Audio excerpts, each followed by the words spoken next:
வணக்கம் நேயர்களே, மீண்டும் உங்களை இந்த பதிவில் சந்திப்பதில் மிகவும் மகிழ்ச்சி அடைகிறேன். இந்த பதிவில் ஒரு ஜென் கதையின் தத்துவத்தை தான் பார்க்க போகிறோம். சொர்க்கம் நரகம் உண்மையிலே இருக்கின்றதா என்று ஒரு படைத்தளபதி ஒரு ஜென் குருவை தேடி வந்து கேட்டார். உடனே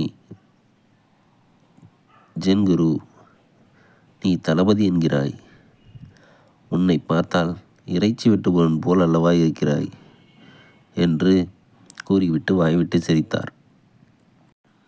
தளபதி ஆவேசமாகி தன் வாளை உயர்த்தினார்.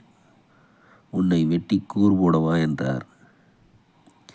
ஜென்குரு, நரகத்தின் கதவுகள் திறந்துவிட்டன என்றார். தளபதி உடனே சினம் தணிந்தார்.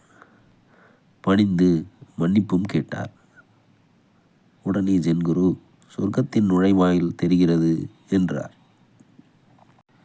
இதன் பொருள் என்னவென்றால், உங்கள் மனதில் எது நிரம்பி இருக்கிறதோ அதுதான் உங்கள் சொர்க்கத்தையும் நரகத்தையும் நிர்மாணிக்கிறது. கோபம், பொறாமை, எரிச்சல், பதற்றம், ஆத்திரம், சந்தேகம், பயம் இவற்றால் ஆளப்படும்போது நீங்கள் நரகத்தில் இருக்கிறீர்கள். அன்பு, ஆனந்தம், பரவசம் இவற்றை அனுபவிக்கையில் நீங்கள் சொர்க்கத்தில் இருக்கிறீர்கள்.